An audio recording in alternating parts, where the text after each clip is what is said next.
brought to you by Infinix.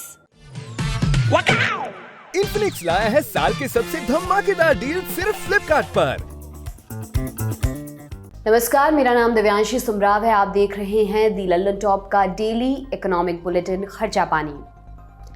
Israel और Hamas के बीच जंग जारी है। इस युद्ध में अब तक 2000 से ज्यादा लोग अपनी जान गंवा चुके हैं। मीडिया रिपोर्ट्स के मुताबिक हमास के हमले से जहां 800 से ज्यादा इजरायली लोगों की जान जा चुकी है, वहीं इजराइल ने भी हमास के 1500 आतंकवादियों को मार गिराने का दावा किया है। इस हमले के चलते हमास और इजराइल के अलावा दुनिया के कई देश चिंतित नजर आ रहे हैं। इस जंग ने भारत में भी चिंता पैदा की है। जैसा कि हमें पता है कि भारत और इजराइल के बीच व्यापारिक रिश्ते काफ़ी मजबूत हैं। इजराइल के लिए भारत एशिया में तीसरा सबसे बड़ा व्यापारिक साझेदार है। भारत इजराइल के बीच हर साल अरबों का कारोबार होता है। ऐसे में अगर जंग जारी रही तो उसका सीधा असर भारत और इजराइल के ट्रेड पर पड़ना स्वाभाविक है। 9 अक्टूबर के खर्चा पानी में हमने इस बारे में विस्तार से चर्चा भी की थी। इस एपिसोड का लिंक आपको डिस्क्रिप्शन बॉक्स में मिल जाएगा। लेकिन आज के खर्चा पानी में हम ऐसी भारतीय कंपनियों के बारे में बात करेंगे जिनका इजराइल में भारी भरकम निवेश है और इस जंग का इन भारतीय कंपनियों पर क्या असर होगा। मिडिल ईस्ट हमेशा से संवेदनशील रहा है। खाड़ी युद्ध के समय भी पूरी दुनिया ने संकट झेला था। अब इजराइल हमास के बीच जारी जंग ने कई देशों की चिंताएं बढ़ा दी हैं। दोनों तरफ से जारी युद्ध के चलते कच्चे तेल की कीमतें लगातार उछल रही हैं। इंटरनेशनल मार्केट में क्रूड का दाम $90 प्रति बैरल के आसपास पहुंच चुका है। महंगे क्रूड का सीधा असर भारत की उन सभी कंपनियों पर होगा जहां इसका इस्तेमाल होता है। मतलब इसमें पेंट बनाने वाली कंपनियां, बैटरी बनाने वाली कंपनियां, टायर कंपनियां, FMCG कंपनियां, एविएशन, सीमेंट कंपनियां, लॉजिस्टिक कंपनियां और स्टील कंपनियां, ये सब शामिल हैं। इन्हें कच्चे तेल की ये कीमतें परेशान कर सकती हैं। जाहिर है इसका असर आम आदमी पर भी महंगाई के रूप में पड़ सकता है। ईरान की तरफ से अभी इस युद्ध में शामिल होने या सपोर्ट को लेकर कोई प्रतिक्रिया नहीं आई है। ईरान हमास का समर्थक है। ईरान भी इस युद्ध में शरीक हुआ तो कच्चे तेल की सप्लाई पर भारी असर पड़ सकता है। लेकिन फिलहाल बात कर लेते हैं मौजूदा संकट की। ईरान की तरफ से भी इस युद्ध में शामिल होने या सपोर्ट करने को लेकर कोई प्रतिक्रिया नहीं आई है। ईरान हमास का समर्थक है। अगर ईरान भी इस युद्ध में शामिल हुआ तो कच्चे तेल की सप्लाई पर भारी असर पड़ सकता है। फिलहाल बात करते हैं मौजूदा संकट की। भारतीय कंपनियों की सांसें अटकी हुई हैं जिनका इजराइल में पैसा लगा है। भारत की कई कंपनियों ने इजराइल में बड़ा निवेश कर रखा है। इन कंपनियों में IT से लेकर बड़ी दवा कंपनियां शामिल हैं। एक तरफ जहां इजराइल की करीब 500 कंपनियों का भारत में कारोबार फैला है तो कई भारतीय कंपनियां भी इजराइल में बिजनेस कर रही हैं। इंडिया टुडे की रिपोर्ट कहती है इजराइल में बिजनेस करने वालों में भारत की कई कंपनियां शामिल हैं। देश की सबसे बड़ी IT कंपनी TCS, Infosys, Wipro, Tech Mahindra, Adani Ports and SEZ, SBI, Larsen and Toubro, Bharat Forge, Sun Pharma और जैन इरिगेशन जैसी कंपनियां शामिल हैं। भारत की IT कंपनियां इजराइल में वहां की कंपनियों के साथ साझेदारी में काम करती हैं।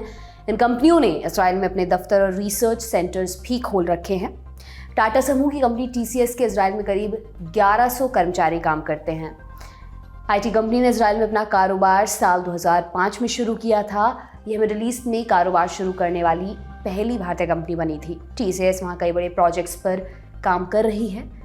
ये इजराइल में जिन प्रोजेक्ट्स पर काम कर रही है उनमें से एक निम्बस है। इसके तहत इजराइल की मिनिस्ट्री ऑफ इकोनॉमी, प्रधानमंत्री कार्यालय और वाटर अथॉरिटी ने अपने क्लाउड ट्रांसफॉर्मेशन से जुड़े कार्यों के लिए TCS को चुना है। इसके अलावा TCS ने इजराइल में टाटा समूह की luxury car company Jaguar land rover के साथ मिलकर अनुसंधान को बढ़ावा देने के लिए भी एक प्रोग्राम शुरू किया है। इजराइल में काम करने वाली दूसरी बड़ी IT कंपनी है विप्रो। विप्रो ने एयरक्राफ्ट के पार्ट्स बनाने वाली इजरायली कंपनी HR गिवोन को खरीदा था। अधिग्रहण के बाद नई कंपनी का नाम विप्रो गिवोन रखा गया और यह एरोस्पेस इंडस्ट्री में काम करती है। कंपनी के मुताबिक उसके इजराइल में 77 कर्मचारी काम करते हैं। जिन कंपनियों ने इजराइल में निवेश कर रखा है उसमें अडानी समूह की कंपनी अडानी पोर्ट्स भी शामिल है। अडानी पोर्ट्स की इजराइल के हाइफा पोर्ट्स में 70% हिस्सेदारी है।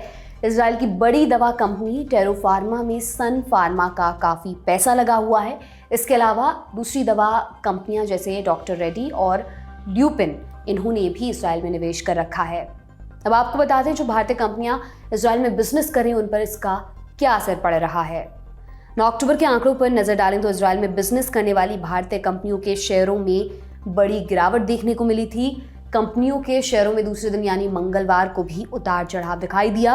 अडानी पोर्ट्स के शेयर 9 अक्टूबर को 5% की गिरावट के साथ बंद हुए। वहीं 10 अक्टूबर को अडानी पोर्ट के शेयरों में फिर से तेजी लौटी। इसी तरह से इजराइल में बिजनेस करने वाली दूसरी बड़ी कंपनी सन फार्मास्यूटिकल्स के शेयर भी 9 अक्टूबर को गिरावट के साथ बंद हुए थे और मंगलवार को कंपनी के शेयर सपाट बंद हुए। हालांकि जानकारों का कहना है कि इजराइल और हमास के बीच चल रही जंग से भारतीय बाजार पर कोई बड़ा असर होने की आशंका नहीं है, लेकिन युद्ध अगर और आगे बढ़ता है तो इसका असर इजराइल में कारोबार करने वाली भारतीय कंपनियों के बिजनेस पर साफ दिखाई दे सकता है।